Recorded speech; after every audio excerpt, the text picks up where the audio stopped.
Morning all friends, मेरे legal advice by Sheikh Javed Mohammad advocate channel पर आपका स्वागत है। बीएनएसएस में पुलिस थाने में एक्सीडेंट क्लेम की एफआईआर कैसे लिखी जाती है, जानिए प्रैक्टिकल ड्राफ्टिंग। आज के वीडियो का हमारा यही टाइटल है। एफआईआर जब पुलिस थाने में लिखी जाती है वो पुलिस अधिकारी के द्वारा ही लिखी जाती है, जिसको अब हम कहते हैं धारा 173 बीएनएसएस के तहत। पहले ये धारा 154 थी सीआरपीसी में, अब इसको बदलकर बीएनएसएस 2023 कर दिया गया। एक तो रिपोर्ट हम खुद टाइप करके और पुलिस थाने में देते हैं उसके लिखने का तरीका अलग होगा, और जो पुलिस अधिकारी के द्वारा जो एफआईआर लिखी जाएगी वो अलग तरीके से लिखी जाएगी। आज उसी की ड्राफ्टिंग में आज के वीडियो में आपको बताऊंगा।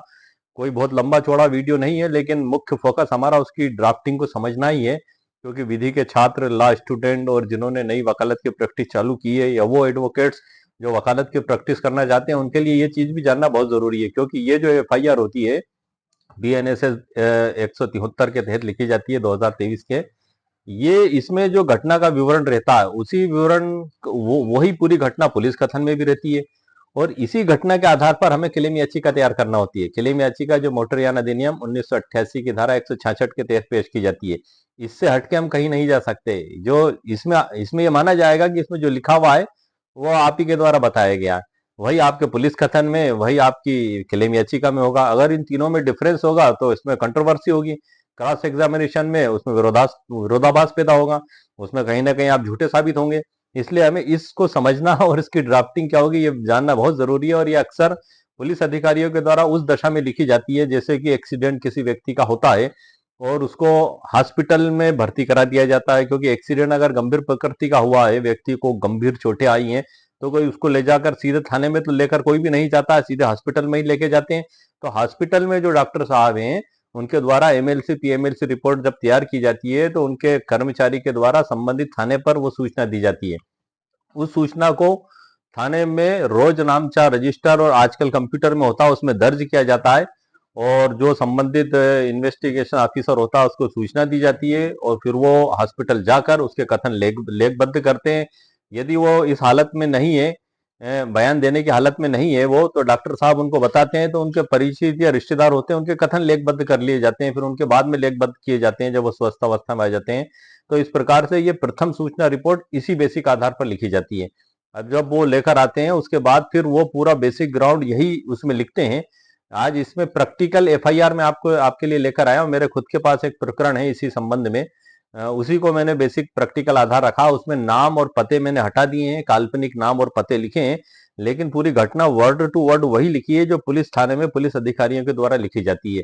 उसकी भाषा शैली किस प्रकार से होगी ये किताबों में सर नहीं मिलती है, किसी भी कानून की किताब में भाषा शैली नहीं मिलेगी। ये प्रैक्टिकली जो व्यवहार में देखने सुनने में आता है उसी में लिखी, उसी से हमें सीखने को मिलती है। अच्छा, मैं आपको बता दूं बीएनएसएस 2023 क्या है। 25 दिसंबर 2023 को राष्ट्रपति की अनुमति, इस पे मंजूरी मिली, अनुमति प्राप्त हुई, और 1 जुलाई 2024 को ये पूर्वत हुआ, लागू हुआ। इसको बीएनएसएस 2023 कहा जाता है।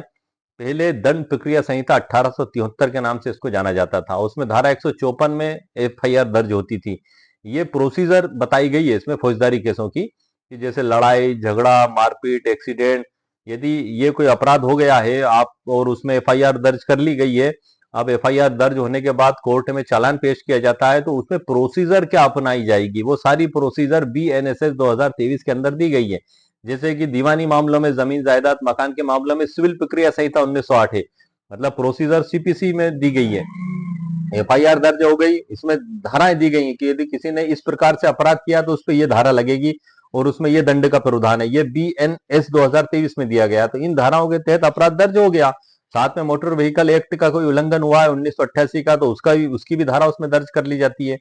अब धारा दर्ज कर ली, एफआईआर दर्ज हो गई, अब इसमें कोर्ट में जब प्रोसीजर चालू होगी तो उसमें गवाह होंगे, सूचना होगी, और तमाम जो है कि प्रति परीक्षण होगा, तो वो प्रोसीजर बीएनएसएस 2023 की अपनाई जाती है। आपको मैं आगे बढ़ने से पहले बता दूं, जो एडवोकेट्स हैं वो तो सब इस बात को जानते हैं, उनके लिए तो एक सामान्य प्रोसीजर है, लेकिन जो बिल्कुल इस क्षेत्र से अनभिज्ञ है उसको कुछ भी पता नहीं होता है कि बीएनएस 2023 क्या है, बीएनएसएस 2023 क्या है। एक आम व्यक्ति तो इसको जानता भी नहीं है, तो इसलिए मैंने आपको संक्षिप्त उसकी जानकारी दे दी है। अब मैं आपको महत्वपूर्ण बात एक बता दूं कि मैं प्रैक्टिकल एक उदाहरण लेके बैठा हूं सर। मैं इसके अंदर से भी आपको आगे की जानकारी दूंगा। ये एक प्रकरण है मेरे पास, एडीजे कोर्ट में चल रहा है। ये ट्रिब्यूनल कोर्ट उसी को माना जाता है जनरली। जहाँ जिला है तो वहाँ जिले में जिला कोर्ट में ट्रिब्यूनल कोर्ट रहती हैं, और ये एक्सीडेंट क्लेम के केस स्पेशली उन्हीं कोर्टों में पेश किए जाते हैं। अच्छा, एक्सीडेंट क्लेम केस जो है, आपको बीएनएसएस 2023 का और बता दूं, इसमें 531 धाराएं हैं और 39 अध्याय हैं। और ये जो एक्सीडेंट क्लेम केस याचिका पेश की जाती है, ये मोटर यान अधिनियम 1988 की धारा 166 के तहत पेश की जाती है। अभी ये सर जो मेरे पास प्रकरण है, इसमें जो महत्वपूर्ण जानकारियां इसमें है, ये मैं इससे संबंधित जानकारी आपको वीडियो के आगे दूंगा। लेकिन मैं आपको शॉर्ट में आपको एक चीज में बता दूं कि अंडर सेक्शन 173 बीएनएसएस प्रथम सूचना रिपोर्ट धारा 173 बीएनएसएस के तहत, ये इसके शुरुआत में ही सर लिखा हुआ है। अब मैं आपको सबसे पहले इसकी ड्राफ्टिंग से परिचित करा देता हूं, उसके बाद फिर आगे की महत्वपूर्ण जानकारियां उसी बीच में मैं आपको देता चलूंगा। ये संपूर्ण महत्वपूर्ण जानकारियां, इससे रिलेटेड कानून, सरल उदाहरण, सुप्रीम कोर्ट ऑफ इंडिया के जजमेंट्स मैंने डिजिटल ई बुक के अंदर सर आप लोगों के लिए तैयार करके रखे हैं। आगे की जानकारी उसी डिजिटल ई बुक के अंदर से मैं दूंगा। उसकी लिंक, डिजिटल ई बुक की लिंक वीडियो के नीचे डिस्क्रिप्शन बॉक्स में मेरे द्वारा दे दी गई है। यदि आपको आवश्यकता महसूस हो तो आप उसको खरीद भी सकते हैं। इसमें तकरीबन 36 के लगभग 35-36 अध्याय हो चुके हैं, जो विभिन्न समस्याओं को टारगेट करके उनके सॉल्यूशन के मकसद से इसको तैयार किया गया है। एक कोशिश है कि कोई समस्या यदि पैदा हो गई तो उसका सॉल्यूशन किन किन धाराओं में, किस प्रोसीजर से, सर्वोच्च न्यायालय के किन फैसलों के तहत हो सकता है, ये उसी का संग्रह है। ये एक वो बुक नहीं है जो हम कोर्ट में पेश करते हैं, ये एक नोट्स है, एक पीडीएफ है। और इसमें उन संग्रहों को, तमाम कानूनों का संग्रह एक जगह मेरे द्वारा इसलिए किया जाता है ताकि आप लोगों की कोई प्रॉब्लम का सॉल्यूशन हो सके। अब मैं आगे की जानकारी आपको डिजिटल ई बुक में से देता हूँ। आइए सर, लेट्स गो। ये जो एफआईआर दर्ज की गई है, ये सर धारा 281, 125A, 106A और 184 मोटर व्हीकल एक्ट है, और बाकी सब धाराएं बीएनएस की हैं इसमें, इसके तहत दर्ज की गई है। और ये आप जो देख रहे हैं कंप्यूटर स्क्रीन पर, ये डिजिटल ई बुक का नाम है बीएनएसएस में एक्सीडेंट की पुलिस थाने में एफआईआर कैसे लिखी जाती है, सीखें प्रैक्टिकल ड्राफ्टिंग। इसमें डिस्क्लेमर भी सर दी गई है, प्रस्तावना भी दी गई है, विषय सूची भी दी गई है। विषय सूची है सर, आप देख रहे हैं ये, इसमें तकरीबन 36 अध्याय, 37 अध्याय हो चुके हैं। इनका परिचय मैं वीडियो के अंत में आपको कराऊंगा। अभी मैं सीधे मुख्य मुद्दे की बात पे आता हूं, जो हमारा वीडियो का टाइटल है, तकनीकी बदलाव। थोड़ा सा यहाँ मैं बता दूं आपको कि धारा 173 बीएनएसएस, जो पहले धारा 154 सीआरपी से हुआ करती थी, दूसरा धारा 106 की उपधारा 1 बीएनएस, जो लापरवाही से मौत के लिए पुरानी धारा 304A आईपीसी की जगह लाई गई है। दूसरा है धारा 281 बीएनएस, उतावलेपन से वाहन चलाना, जो पुरानी धारा 279 आईपीसी की जगह लाई गई है।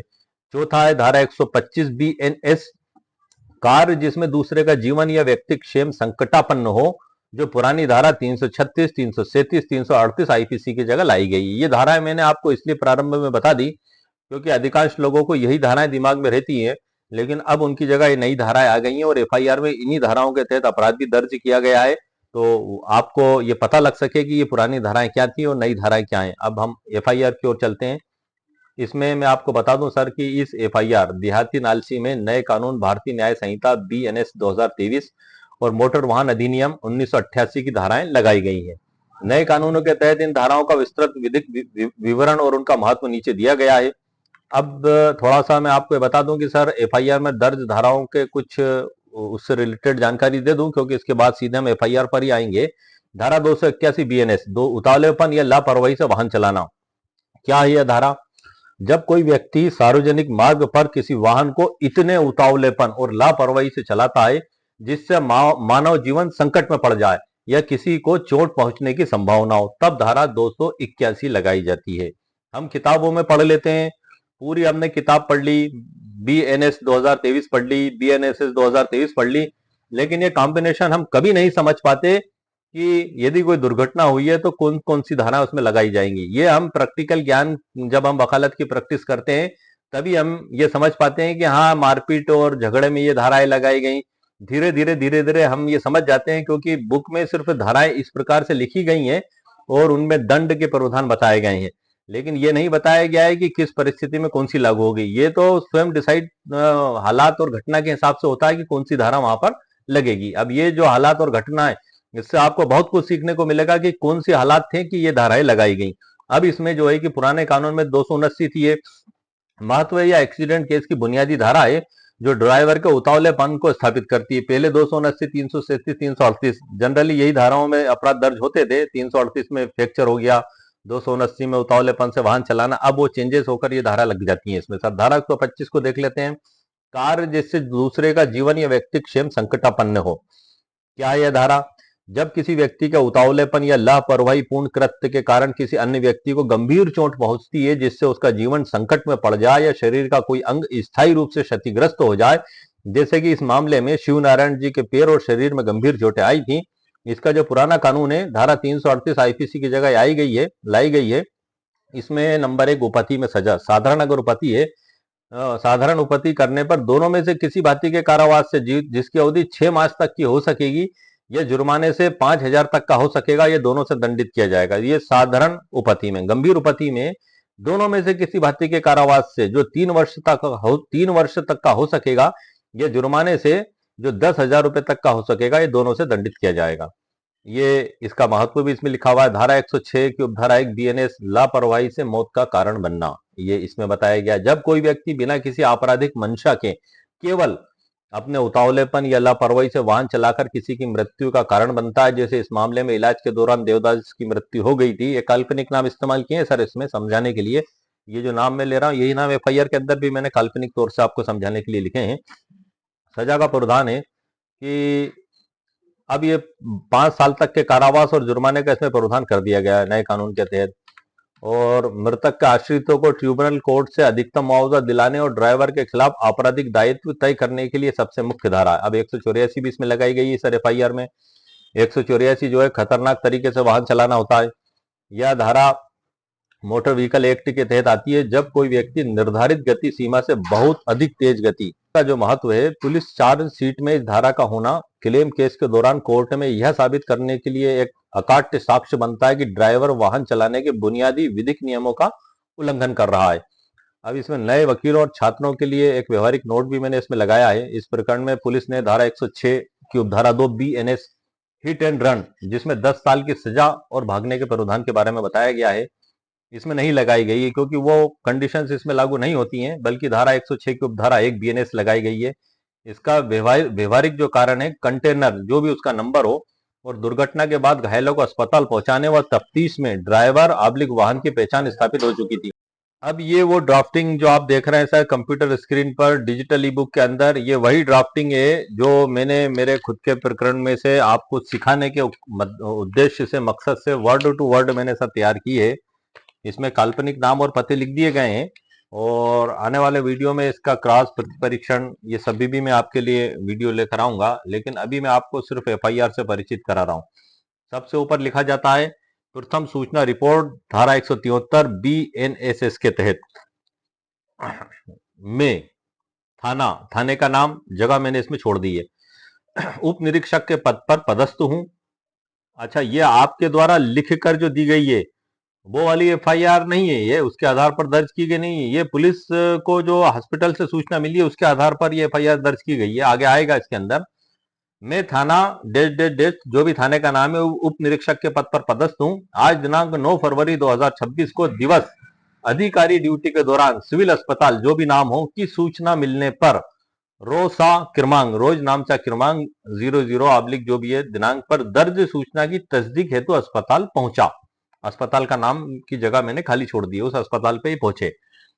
फरियादी मुकेश, उसका निवास का पूरा नाम पता उपस्थित वहां पर मिला। जब ये इन्वेस्टिगेशन ऑफिसर हॉस्पिटल गए तो उनको मिला, जिसने मृतक देवदास का, उसके बाद उसका पूरा नाम पता लिखा गया कि एक्सीडेंट में मौत होना बताते हुए अपराध क्रमांक जो भी बनेगा 0/26 काल्पनिक और धारा 281, 125 ए, 106 की उपधारा ए बीएनएस और 184 मोटर व्हीकल एक्ट की देहाती नालसी का लेख कराया। मतलब जब ये हॉस्पिटल पहुंचे और वहां पर मुकेश नाम का व्यक्ति मिला और उसने घटना बताई कि इस व्यक्ति की एक्सीडेंट में मृत्यु हो गई है, तो उस पर ये धाराएं लगाई गई और देहाती नालसी का उल्लेख करा गया है। मतलब जो लिखी गई उसको देहाती नालसी नाम से जाना जाएगा।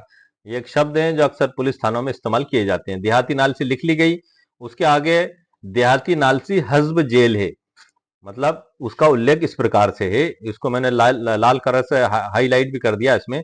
देहाती मर्ग इंटीमेशन, थाने का नाम छोड़ दिया, जिले का नाम छोड़ दिया, अपराध क्रमांक जो भी हो, धाराएं इसमें लगी है 281, 125 से 106 की उपधारा ए, BNS 184, मोटर व्हीकल एक्ट बनाम मोटर व्हीकल एक्ट। ये 2-3 बार इस प्रकार की धाराओं का इस पूरी FIR में इस्तेमाल हुआ जहां जहां मैं पढ़ रहा हूं। उसके बाद सूचक का नाम लिखा गया महेश, और उसके बाद उम्र पता उसका लिखा गया, और नाम आरोपी ट्रक कंटेनर, क्योंकि उस समय उसका नाम पता ज्ञात नहीं था इसलिए सिर्फ ट्रक कंटेनर इसमें लिखा गया, और ट्रक नंबर देख लिया गया था और वो इसमें जगह छोड़ दी है मैंने। का चालक, घटना स्थल लिखी गई, घटना दिनांक लिखी गई, समय लिखा गया कि 13:30 PM बजे, सूचना दिनांक समय 9/2/2025 के 13:44 बजे, रिपोर्ट दिनांक समय जगह छोड़ दी इसमें 16:05 बजे, देहाती नालसी देने का स्थान शासकीय अस्पताल परिसर, और नाम अधिकारी उप निरीक्षक विवरण। ये इस प्रकार से पूरा ब्यौरा उसमें लिखा गया, हस्ब जेल जो है उसको करते हुए। अब उसका जो पूरा विवरण शुरू हुआ वो अब यहां से शुरू होगा। मैं ग्राम का रहने वाला हूं, खेती किसानी करता हूं। आज मैं अपने काम से शहर का नाम जो भी हो अपनी मोटरसाइकिल से प्रद्युम्न को बैठाकर आ रहा था। मेरे आगे कुछ दूरी पर देवदास, निवासी पूरा नाम पता, शिवनारायण की मोटरसाइकिल पर बैठकर स्थान की ओर जा रहे थे। जोड़ के पास पहुंचे कि समय करीब 1:30 बजे। जोड़ के पास हाईवे रोड में एक कंटेनर ट्रक का चालक, शहर का नाम जो भी है, तरफ से काफी तेज लापरवाही से चलाता हुआ लाया और देवदास को सामने से टक्कर मारी। टक्कर लगने से देवदास जी गिर गए तथा मोटरसाइकिल चला रहे शिव नारायण भी मोटरसाइकिल सहित गिरे। देवदास जी के सीने में, उल्टे तरफ, उल्टे हाथ में, पंजे में, सीने में, पैर की एड़ी व शरीर में चोटें आई। शिव नारायण जी को पैर में व शरीर में चोटें आई। मैंने ट्रक कंटेनर का नंबर देखा तो उस पर नंबर लिखा हुआ था डेड। फिर हम गांव वालों की मदद से दोनों घायलों को अस्पताल लाए, दोनों को डॉक्टर साहब को दिखाया। दौरान इलाज देवदास जी की मौत हो गई। दौरान इलाज देवदास जी की मौत हो गई। शिव नारायण को ज्यादा चोटें होने के कारण डॉक्टर साहब ने रेफर कर दिया। घटना और भी लोगों ने देखी है, सही इसको, और भी लोगों ने देखी है, सूचना देता हूं कार्रवाई की जाए। नोट इसके बाद लगाया गया। ये तो पूरी सूचना हो गई, FIR की लिख ली गई नोट। रिपोर्ट मर्ग सूचना पर मौके पर 0/25 धारा फिर डबल से लिखी गई सारी धाराएं 281, 125A, 106 की उपधारा ए, BNS और 184 मोटर व्हीकल एक्ट का पाया जाने से मौके पर धारा 0/26 धारा उपरोक्त की देहाती नाल से लेख की गई। असल कायमी थाने पर की जाती है। हस्ताक्षर हिंदी में मुकेश तथा अंग्रेजी में अपठनी। उप निरीक्षक का नाम, दिनांक 9 फरवरी 2026। तो ये पूरी FIR है सर जो मैंने आपको पढ़ के बताई है। ये वो कंप्लीट FIR है सर। इसको मैंने आपको वर्ड टू वर्ड पढ़कर इसलिए बताया है क्योंकि इसी के बेसिक आधार पर क्लेम याचिका तैयार की जाती है। ये जो हमने क्लेम याचिका तैयार की है, कुछ जानकारियां इसके बारे में भी आपको दे देता हूं।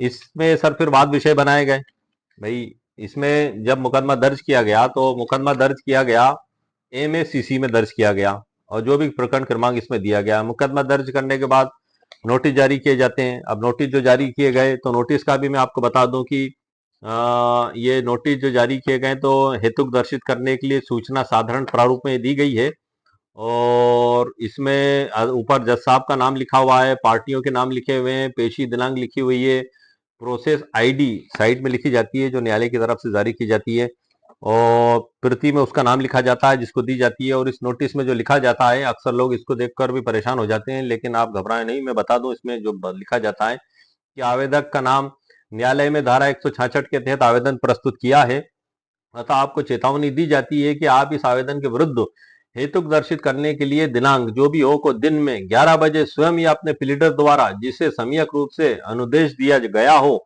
उपसंजात हो। यदि आप ऐसा करने में असफल रहेंगे तो उक्त आवेदन की सुनवाई और उसका निपटारा एक पक्षीय रूप से कर दिया जाएगा, एक्स पार्टी हो जाएंगे आप उसमें। ये आज दिनांक 17 जुलाई 2025 को मेरे हस्ताक्षर से न्यायालय की मुद्रा लगाकर जारी किया गया। ये नोटिस में सर इसमें लिखा जाता है, और इधर न्यायालय की सील और दस्तखत इसमें होते हैं। इसके बाद जब ये नोटिस जारी कर दी जाते हैं, 3 लोगों को सर इसमें पक्षकार बनाया जाता है, गाड़ी मालिक, ड्राइवर और बीमा कंपनी। जब तीनों को नोटिस शामिल हो जाते हैं, उनके वकील साहब उनकी तरफ से उपस्थित हो जाते हैं, फिर इसमें जवाब पेश किया जाता है। जवाब पेश करने के बाद इसमें वाद विषय बनाए जाते हैं। अब ये क्लेम याचिका सर जो लगाई गई थी, इसमें पूरी घटना का विवरण कुछ कालमों के अंदर भरा जाता है। इसमें टोटल जो कालम है मैं आपको बता दूं, लगभग लगभग इसमें 24 कालम है सर। 24 कालमों की ये क्लेम याचिका है, जिसमें पूरी घटना का विवरण, घटना का स्थल, ये सारी डिटेल जानकारी इसमें लिखी जाती है। और इसका जो वाद विषय है मैं आपको वो भी बता दूं कि इसमें जो वाद विषय किस प्रकार से बनते हैं। सामान्य जानकारी है हमारा, वैसे मेन वीडियो तो एफआईआर के ऊपर ही था, लेकिन आपको सीखने के मकसद से मैं बता रहा हूँ। वाद विषय आज दिनांक को विरचित किए गए, ऊपर न्यायालय का नाम, इधर पार्टी का नाम, और बीच में वाद विषय आज दिनांक को विरचित किए गए। नंबर 1, क्या दिनांक 9 फरवरी 2026 को दोपहर 1:30 बजे जो भी जगह है उसमें में अनावेदक क्रमांक 1 ने अनावेदक क्रमांक 2 के वाहन जो भी क्रमांक है को उतावलेपन अथवा उपेक्षा पूर्वक चलाकर शिव उर्फ शिव नारायण को टक्कर मारकर दुर्घटना कारित की। एक वाद विषय ये हो गया। वाद विषय क्रमांक 2, वाद विषय बड़े महत्वपूर्ण होते हैं क्योंकि इन्हीं के आधार पर एविडेंस और इन्हीं के आधार पर जजमेंट होता है सर। जब जजमेंट लिखा जाता है तो उसमें स्पेशल वाद विषय का उल्लेख करके उसमें क्या निर्णय दिया गया ये लिखा जाता है। दूसरा वाद विषय क्रमांक, क्या उक्त दुर्घटना के परिणाम स्वरूप शिव उर्फ शिव नारायण की मृत्यु हुई। वाद विषय क्रमांक 3 है इसमें, क्या आवेदक गण मृतक शिव उर्फ शिव नारायण के विधिक उत्तराधिकारी हैं। क्या दुर्घटना दिनांक को वाहन ट्रक जो भी है अनावेदक क्रमांक 3 बीमा कंपनी के कार्यालय में बीमित था। ये वाद विषय इसमें तय किए गए। इसमें दो आपने देखा कि एक तो उतावलेपन से लापरवाही पूर्वक अत्यधिक तेज गति से टक्कर मारी गई, और क्या ये बीमित था। ये महत्वपूर्ण चीजें इसमें देखी जाती हैं। उसके बाद सर ये हमारी यहाँ से एफआईआर चालू होती है। एफआईआर तो हो गई सर, यहाँ से हमारे अध्याय चालू होते हैं। ये अध्याय नंबर 1 है। इसके बाद तो ये सर जो आज के वीडियो में सर मैंने आपको मुकम्मल कानूनी जानकारी प्रदान कर दी। कोई बहुत लंबा चौड़ा वीडियो नहीं था हमारा, छोटा सा ही वीडियो था, एफआईआर की जानकारी दी है। अब अगले वीडियो में हमारी ओर से जो टाइप करवाकर या हाथ से लिखकर थाने में आवेदन दिया जाता है एक्सीडेंट क्लेम का, वो किस प्रकार से दिया जाएगा उसकी जानकारी दूंगा मैं आपको। आज के वीडियो में जो पुलिस अधिकारी के द्वारा स्वयं एफआईआर लिखी जाती है अस्पताल की सूचना के आधार पर, वो एफआईआर की ड्राफ्ट मैंने आपको पढ़ के बताई है। और हम जो टाइप करके हाथ से लिख के देते हैं उसकी ड्राफ्ट में आपको अगले वीडियो में बताऊंगा, वो भी बड़ी महत्वपूर्ण है। उसमें वैसे तो कोई बहुत बड़ा काम नहीं है सर एफआईआर लिखना, जो हमारे साथ हुआ वही हम लिख कर देते हैं सामान्य रूप से, लेकिन फिर भी कई बार हम जल्दबाजी में या घबराहट में कुछ जरूरी बातें भूल जाते हैं। दिनांक, समय, घटना स्थल, गाड़ी नंबर, गवाहों के नाम और तेज गति, लापरवाही, ऐसे बहुत सी चीजें कुछ हमारी रह जाती हैं। तो उसी को मद्देनजर रखते हुए नेक्स्ट वीडियो में सर मैं जो हमारी तरफ से लिख कर थाने में आवेदन दिया जाता है उसकी ड्राफ्टिंग में आपको बताऊंगा। और ये यहाँ से सर हमारा अध्याय चालू होते हैं। ये डिजिटल ई बुक से आपका परिचय थोड़ा सा मैं करा देता हूँ। इसमें जो है कि समथिंग समथिंग लगभग लगभग सर इसमें 600 के समथिंग इसमें प्रश्न हो चुके हैं, और इसके अध्याय की विशेष सूची से परिचित करा देता हूँ। इसमें संपूर्ण धाराओं का भी सर मैंने मुख्य मुख्य धाराओं का उल्लेख किया है अध्याय नंबर 16 तक, और 16 से जो अध्याय चालू हुए हैं उन पे मैंने वीडियो बनाए हैं सर चैनल पर। जैसे कि अध्याय 16 है, धारा 1 क्या कहती है जानिए, या कानून आप पर कहाँ लागू होता है। तो इसी टाइटल से वीडियो मैंने मेरे चैनल पर बनाया है, और उस अध्याय का सारांश इसमें मैंने शामिल कर लिया है। मैं आपको बता दूं, ये जो बुक है इसमें सारांश मतलब मिलेगा उसके मुख्य अंश, लेकिन अगर आपको मुख्य डिटेल देखना है तो वो उसी डिजिटल ई बुक में मिलेगी, लेकिन उसका सारांश मैंने इसमें शामिल कर लिया। अध्याय 17 है, मोटर वाहन अधिनियम 1988 के क्या उद्देश्य है। अध्याय 18 मोटर व्हीकल एक्ट 1988 क्या कहता है। अध्याय 19 से ओला, उबेर और दिव्यांगों की गाड़ी के क्या है नियम जानिए। एमबी सेक्शन 2-3 की बड़ी परिभाषाएं। 20 में गाड़ी के आरसी, एक्सिल वेट और आर्टिकुलेटेड व्हीकल क्या है जानिए। एमबी एक्ट की 4 बड़ी परिभाषाएं। 21 में इन कागजों के बिना एक्सीडेंट क्लेम नहीं मिलेगा, गाड़ी मालिक खुद देगा करोड़ों का मुआवजा। 22 में लाइसेंस फेक फिर भी गाड़ी मालिक सेफ जानिए सुप्रीम कोर्ट का नया नियम। 23 में है MVA section 150 new rules. Motor वाहन अधिनियम की धारा 150 क्या है, पे एंड रिकवरी रूल के बारे में बताया गया। अध्याय 24 में एक्सीडेंट क्लेम गाइड 2026, बिना लाइसेंस या बिना इंश्योरेंस के क्लेम कैसे लें। 25 में एमएसिटी बीमा कंपनी के 10 बड़े लीगल बचाव और उनके अचूक समाधान, मतलब वो जो जवाब में बचाव लेकर आती है 150 में दिए गए हैं वो मोटर यान अधिनियम 1988 की धारा में, कि उन बचाव के आधार पर बीमा कंपनी आ सकती है। लेकिन उससे हटके भी बीमा कंपनी बहुत से बचाव लेकर आती है, तो वो क्या बचाव हो सकते हैं उस पर भी मैंने स्पेशल वीडियो बनाया, चैनल पर अपलोडेड है, आप देख सकते हैं। अध्याय 26 से नेशनल इंश्योरेंस कंपनी बनाम स्वर्ण सिंह 2004 का सिद्धांत, इसमें भुगतान करो और वसूल का सिद्धांत इसमें बताया गया। अध्याय 27 में भुगतान कौन करेगा? बीमा कंपनी। वसूल किससे करेगी? गाड़ी मालिक और ड्राइवर से। 27 में परमिट रूट से अलग एक्सीडेंट हुआ तो क्लेम मिलेगा, सुप्रीम कोर्ट का नया नियम। अध्याय 28 अध्याय 1 में शामिल है। एक्सीडेंट क्लेम का नया नियम क्या है जानिए, डार और फार। और 29 में सड़क दुर्घटना दावा कैसे करें, मुआवजा कैसे क्लेम करें।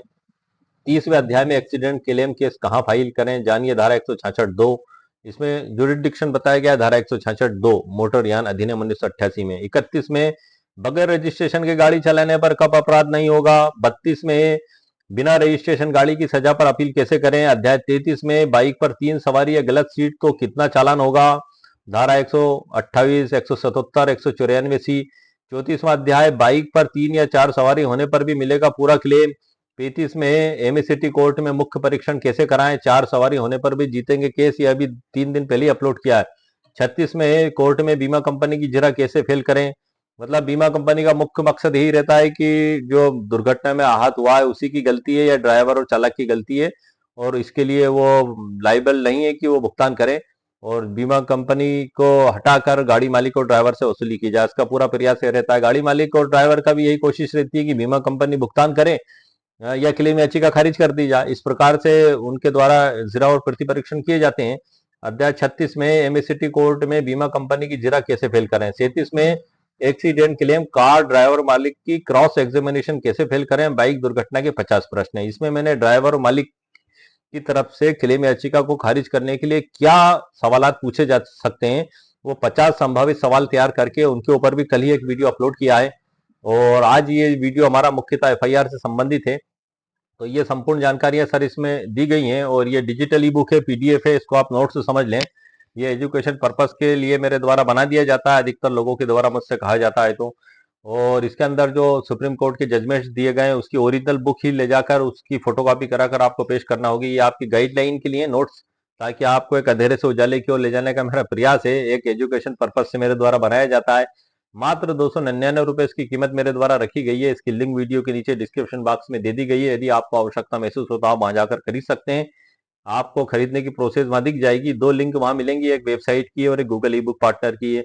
जहां से आपको जो उचित लगे आप वहां पे क्लिक करके खरीद सकते हैं। डिजिटल ई बुक के अंदर क्या बताया गया उसकी सारी जानकारी मैंने वीडियो के अंदर आपको दे दी है। तो आज के वीडियो का सर हमारा जो मुख्य फोकस था वो था एफआईआर, कि पुलिस थाने में एफआईआर किस प्रकार से लिखी जाती है, धारा 193 बीएनएसएस 2023 के तहत। ये बड़ा ही महत्वपूर्ण शुरुआती चरण होता है सर एक्सीडेंट क्लेम केस का, क्योंकि यहीं से इसकी शुरुआत होती है। इसके बाद फिर इन्वेस्टिगेशन चालू होता है। धारा 193 बीएनएसएस 2023 में इन्वेस्टिगेशन के बारे में बताया गया है कि जब इन्वेस्टिगेशन पूर्ण हो जाता है, इन्वेस्टिगेशन ऑफिसर 193 की उपधारा 3 के तहत जो 7 कॉलम दिए गए उसके तहत जो है कि चालान कोर्ट में पेश करते हैं। और जब इन्वेस्टिगेशन किया जाता है तो ड्राइवर को गिरफ्तार किया जाता है, गाड़ी जब्त की जाती है, उसके सारे डॉक्यूमेंट्स उसमें जब्त किए जाते हैं। अगर डॉक्यूमेंट्स में कोई कमी है तो मोटर व्हीकल एक्ट की उस धारा को भी इसमें लगाया जाता है। तो कंप्लीट करके फिर चालान कोर्ट में पेश किया जाता है। मुलजिम को भी साथ में पेश किया जाता है। वकील साहब की तरफ से एक वकील साहब, मुलजिम वकील करता है तो वकील साहब उसकी जमानत की एप्लीकेशन लगाते हैं। फिर इस प्रकार से फौजदारी प्रकरण चालू हो जाता है। फिर यहाँ पर सारी प्रोसीजर वही होती हैं, वाद विषय मतलब फैक्ट ऑफ इशू बनाए जाते हैं, फिर बयान चालू होते हैं, ताकि उसके द्वारा किए गए कृत्य के लिए उसको दंडित किया जा सके, जो उसने लापरवाही और उतावलेपन से किया था, किसी को मृत्यु कारित की थी। अच्छा, इसके बाद जब ये चालान पेश हो जाता है, इधर एक्सीडेंट क्लेम इसका दूसरा भाग होता है। यहाँ तो फौजदारी केस चल रहा होता है, एक्सीडेंट क्लेम केस पेश किया जाता है जनरली एडीजे कोर्ट में, तहसील प्लेस पे। आपके यहाँ जो भी कोर्ट हो आप वहां पेश कर सकते हैं। तो वो मोटरयान अधिनियम 1988 की धारा 166 के तहत पेश किया जाता है। तो इसके हम चालान की सारी सर्टिफाइड कॉपी लेते हैं, और वो चालान की सर्टिफाइड कॉपी उस याचिका के साथ लगाकर एक्सीडेंट क्लेम कोर्ट में पेश करते हैं। साथ ही अस्पताल के जो फाइनल बिल होता है कि आप इतने समय तक भर्ती रहे तो आपके इतने लाख का खर्चा हो गया, वो ओरिजिनल बिल हम पेश करते हैं। साथ ही हॉस्पिटल में भर्ती होने के दौरान कई बार डॉक्टर साहब ये कहते हैं कि बाहर से दवा लेके आओ, तो हम बाहर से मेडिकल स्टोर से जो दवा लाते हैं तो उन मेडिकल स्टोर के बिल भी हम ओरिजिनल पेश करते हैं, जिसपे ओरिजिनल दस्तखत और तारीख लिखी हुई होती है, नंबर लिखा हुआ होता है। ये सब डॉक्यूमेंट्स हम कोर्ट में पेश करते हैं। जो ओरिजिनल डॉक्यूमेंट्स हैं वो प्राइमरी एविडेंस के रूप में कोर्ट में एग्जिबिट कराए जाते हैं। जो प्रमाणित कॉपी है वो सेकेंडरी एविडेंस के रूप में कोर्ट में बयान के दौरान एग्जिबिट कराई जाती हैं। ये एग्जिबिट कब कराई जाती हैं सर, मैं आपको बता दूं। जैसे आपने क्लेम याचिका कोर्ट में पेश की धारा 166 के तहत, तो जो भी पेश करने वाला उसके एक संक्षिप्त कथन होते हैं, खाली इस बात के कि हाँ घटना किस प्रकार से हुई है और किस जगह हुई है। उसके बाद प्रकरण दर्ज कर लिया जाता है, उसके बाद सूचना जारी की जाती है, उसके बाद जो है कि वाद विषय तैयार किए जाते हैं, उसके बाद फिर बयान चालू होते हैं। तो जब बयान चालू होते हैं तो सबसे पहले मुख्य परीक्षण होता है सर, चीफ जिसे हम कहते हैं, यहीं से 166 की शुरुआत होती है। अब आप चीफ किस प्रकार से कराएं, उसमें क्या क्या सावधानी आपको बरतना चाहिए, इसके लिए एक एग्जाम्पल के तौर पे परसों ही मैंने एक वीडियो अपलोड किया है, जो विशेष तौर से दो पहिया वाहन की यदि टक्कर हो जाती है तो उसमें मुख्य परीक्षण किस प्रकार से कराएं। दो पहिया वाहन का उदाहरण मैंने इसलिए लिया है सर क्योंकि धारा 128 जो मोटर यान अधिनियम 1988 की है, उसमें स्पष्ट प्रावधान है कि ट्रिपल राइडिंग, मतलब 2 से अधिक सवारी आप मोटरसाइकिल पर नहीं बिठाएंगे। यदि आपने बिठाई तो 1,000 रुपए जुर्माना और 3 महीने तक आपका लाइसेंस सस्पेंड हो सकता है। अब आपने एक कानून का उल्लंघन कर दिया, आपके पास ड्राइविंग लाइसेंस भी नहीं है और आप बीमा लेने चले, तो क्या बीमा मिलेगा? बिल्कुल मिलेगा। कैसे मिलेगा? मोहम्मद सिद्दीक विरुद्ध नेशनल इंश्योरेंस कंपनी 8 जनवरी 2020 का ये सुप्रीम कोर्ट ऑफ इंडिया का लेटेस्ट जजमेंट है, और उसके बाद इलाहाबाद हाई कोर्ट का 2025 का और सर्वोच्च न्यायालय का 2020 के दो जजमेंट, 2022 का 8 अगस्त 2022 का और दो जजमेंट आए जो इसी मोहम्मद सिद्दीक के जजमेंट के बेसिक आधार पर है। जो इलाहाबाद हाई कोर्ट का, उसके जजमेंट के पैरा क्रमांक 9 में मोहम्मद सिद्दीक विरुद्ध नेशनल इंश्योरेंस कंपनी 2020 का उल्लेख देते हुए उसी के आधार पर ये डिसीजन दिया गया। इसी प्रकार सुप्रीम कोर्ट ऑफ इंडिया ने 2022 में जो जजमेंट दिया उसके भी पैरा क्रमांक 4 में इसी जजमेंट का हवाला देते हुए इसका उल्लेख किया। ये सारे जजमेंट्स मैंने डिजिटल ई बुक के अंदर भी डिटेल के साथ आपको दे दिए हैं, पूरी जानकारी मैंने उसमें दे दी है, क्योंकि अक्सर हमें इस प्रकार की आवश्यकता पड़ सकती है। जब हम दो पहिया वाहन का क्लेम केस लेकर जाते हैं तो सबसे पहला डर हमारे मन में यही होता है कि हमें क्या क्लेम मिलेगा भी नहीं, क्लेम मिलेगा भी या नहीं मिलेगा, क्योंकि गलती तो हमारी है। अच्छा, आपकी एक तो गलती ये हो गई कि आपने 3 लोगों से ज्यादा बिठा लिया, आपके पास ड्राइविंग लाइसेंस भी नहीं है, इधर बीमा कंपनी इसको टारगेट करती है, इधर गाड़ी मालिक और जो है कि ड्राइवर के वकील साहब भी इसी को फोकस करते हैं और भी बहुत सी आपकी कमियां लेकर आते हैं ताकि क्लेम याचिका आपकी निरस्त कर दी जाए। लेकिन मैं आपको बता दूं कि ये एक वेलफेयर लेजिस्लेशन है, ये कल्याणकारी कानून के तहत इसको देखा जाता है। और सुप्रीम कोर्ट में जो विभिन्न जजमेंट्स दिए गए उसमें इस एक्ट का जो मुख्य उद्देश्य है ये जस्ट कंपनसेशन है, मतलब पीड़ित को उचित मुआवजा देना, किसी को सजा देना इस अधिनियम का उद्देश्य नहीं है। तो इसके चलते कहीं ना कहीं और सर्वोच्च न्यायालय के जो विभिन्न फैसले हैं उनको मद्देनजर रखते हुए आपकी क्लेम याचिका खारिज नहीं होती है यदि 3 से अधिक भी वाहन पे आप लोग बैठे हुए हैं और कहीं ना कहीं क्लेम याचिका मिलती है, जैसे कि मोहम्मद सिद्दीक में। लेकिन मैं यहाँ बता दूं आपको कि आपको सावधानी और सतर्कता बरतना पड़ेगी, वरना आपको सह लापरवाही का दोषी यदि मान लिया गया तो अवार्ड राशि में परसेंट की कटौती की जा सकती है। वो 50% तक भी हो सकती है, 10% से लेके, जैसे कि मोहम्मद सिद्दीक विरुद्ध नेशनल इंश्योरेंस कंपनी में हाई कोर्ट ने, ट्रिब्यूनल कोर्ट ने तो पूरा क्लेम दिया, लेकिन हाई कोर्ट ने 10% की उसमें कटौती कर दी, उसको सह लापरवाही का दोषी मानते हुए। हालांकि सर्वोच्च न्यायालय के द्वारा उसको फिर हटा दिया गया, उसको पूरी क्लेम राशि दी गई। लेकिन यदि आप उन सवाल जवाब को सावधानी से नहीं देते हैं, गलत सवाल जवाब देते हैं और ये साबित अदालत में हो जाता है कि आप भी सह लापरवाही के दोषी हैं, तो आपके 50% तक अवार्ड राशि उसमें काटी जा सकती है सर। तो इसी मकसद को ध्यान में रखते हुए मैंने मुख्य परीक्षण के लिए स्पेशल वीडियो बनाया है, और बीमा कंपनी आपकी क्लेम याचिका को निरस्त करने के लिए क्या क्या संभावित सवाल पूछ सकती है और 50 सवाल को कलेक्ट करके मैंने आपके लिए स्पेशल वीडियो बना दिया है, मेरे चैनल पर अपलोडेड है। और मोटर मालिक और ड्राइवर की ओर से क्लेम याचिका को निरस्त करने के लिए क्या क्या 50 प्रश्न पूछे जा सकते हैं और हम उनका क्या क्या सही जवाब दें, ताकि हमारी क्लेम याचिका ना तो निरस्त हो और ना ही अवार्ड राशि में कटौती की जाए हमें सह लापरवाही का दोषी मानकर। उसके सवाल जवाब का भी स्पेशल मैंने वीडियो मेरे चैनल पर अपलोड कर दिया है। दोनों तरीके के वीडियो मेरी तरफ से चैनल पर अपलोड कर दिए गए, बीमा कंपनी और गाड़ी मालिक और ड्राइवर, और ये और मुख्य परीक्षण, ये तीनों वीडियो मैं मेरे चैनल पर अपलोड कर चुका हूं। दो पहिया वाहन को विशेष फोकस करके बनाया, हालांकि वो सभी पर लागू होते हैं कहीं ना कहीं, लेकिन विशेष फोकस मैंने उसमें दो पहिया वाहन का भी किया, मोटरसाइकिल का, क्योंकि उसमें कानूनी प्रतिबंध रहता है। तो उसमें बहुत सी जगहों पर वो उनके द्वारा क्रॉस एग्जामिनेशन की जाती है। हालांकि मोहम्मद सिद्दीक वाला जो प्रकरण है विरुद्ध नेशनल इंश्योरेंस कंपनी 2020 का सुप्रीम कोर्ट ऑफ इंडिया का, इसमें पीछे से टक्कर मारी थी कार ने, ये 3 लोग जा रहे थे, कभी आगे से भी मार सकती है, साइड से भी टक्कर मारी जा सकती है।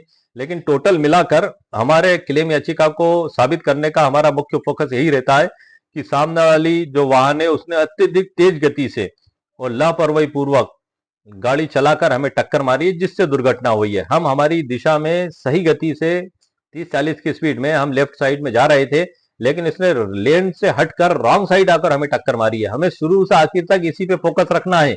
यदि हम हमारा फोकस इस पे से हटा लेंगे और हम उनके क्रॉस एग्जामिनेशन में किन्हीं बातों को हाँ कर देंगे तो कहीं ना कहीं हम लापरवाही के दोषी मान लिए जाएंगे। जैसे कि ये क्वेश्चन पूछा गया है कि भाई 4 लोग बैठे थे मोटरसाइकिल पर, आपने ये उल्लंघन किया है, तो आप उसको मना कर दें, या कि साहब उल्लंघन किया भी है तो उसका जुर्माने का प्रावधान है, लेकिन इससे सामने वाले ने जो हमें टक्कर मारी है तेज गति लापरवाही पूर्वक, वो बच थोड़ी सकता है इससे, वो तो दोषी है। उसी की वजह से तो हमारा एक्सीडेंट हुआ। हमारे कोई 3-4 लोगों के बैठाने की वजह से एक्सीडेंट थोड़ी हुआ। हम तो हमारे राह राह पर हम सीधी राह पर जा रहे थे और हमारी निश्चित गति में जा रहे थे, सावधानी पूर्वक जा रहे थे। अगर ये टक्कर नहीं मारता तो कभी एक्सीडेंट ही नहीं होता। गलती सारी इसकी। इस प्रकार से आपको साबित करना होगा। कई बार ऐसे भी क्वेश्चन पूछे जाते हैं, भाई 4 लोग बैठे थे मोटरसाइकिल पर, दो दो टेकियां रहती हैं पांव रखने की, तो बाकी के लोग इधर साइड से पांव लटका कर चल रहे थे, तो उससे संतुलन बिगड़ रहा था गाड़ी का, डोल रही थी गाड़ी, और गाड़ी डोलने के कारण आपने खुद ने घुसा दी कार के अंदर या ट्रक के अंदर, और इस वजह से एक्सीडेंट हुआ। अब आप इसमें हाँ कर देते हैं सर भूलवश, तो आपको लापरवाही का दोषी मान लिया जाएगा। तो ऐसी बहुत सी बातें हैं। अब ऐसा भी क्वेश्चन पूछ सकते हैं कि भाई 4 लोग बैठे थे तो जगह कम थी, तो ये पीछे की कोहनी आपकी फ्री नहीं थी, आप भी बिल्कुल तने तनाए बैठे थे, तो हैंडल मोड़ने में जनरली आपने भी महसूस किया होगा, आप देख रहे हैं कंप्यूटर स्क्रीन पर कि ये मैं इधर घुमा, तो अब इधर घूमने में ये मेरी जो कोहनी है पीछे की तरफ गई। अगर यदि पीछे सवारी बैठी है बिल्कुल चिपकी हुई, तो हम इतना घूम ही नहीं पाएंगे। जब हम घूम नहीं पाएंगे तो हमारा हैंडल भी नहीं घूमेगा, तो हम जिस दिशा में जाना चाहते हैं उस दिशा में हम नहीं जा पाएंगे, तो हमारा एक्सीडेंट हो जाएगा, तो लापरवाही हमारी मानी जाएगी। इस प्रकार के भी क्वेश्चन पूछे जाते हैं कि भाई 4 लोग चिपक कर और बैठे थे, तो आपको हैंडल घुमाने की भी जगह नहीं थी, तो इसी वजह से आप ही की लापरवाही से वाहन का दुर्घटना हुई है।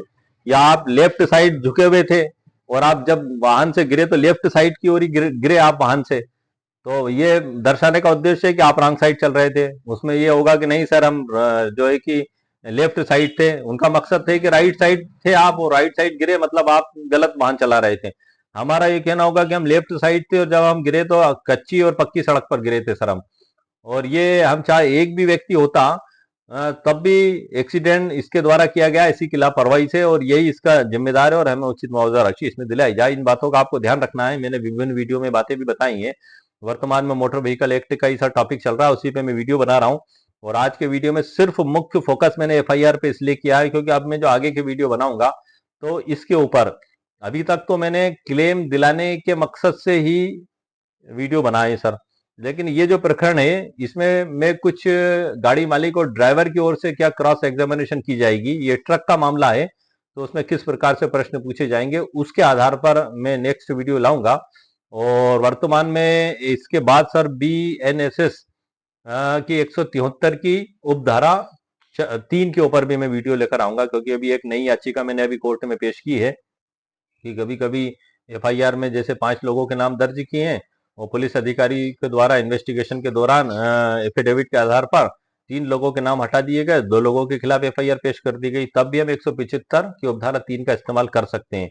175 की उपधारा 3 क्या है सर? एफआईआर दर्ज कराने का आदेश कोर्ट से कराना, जो लोग शेष रह गए। पहले ये धारा 156(3) थी सीआरपीसी, तो इस पे भी मैं नेक्स्ट वीडियो लाऊंगा। वर्तमान में मोटर व्हीकल एक्ट पे मैं आपको जानकारी दे रहा हूँ, तो उम्मीद है सर आपको मेरा वीडियो पसंद आया होगा, और मेरे वीडियो को सर आप लाइक भी करें, शेयर भी करें और सब्सक्राइब भी करें। ओके, शुक्रिया, थैंक यू सर।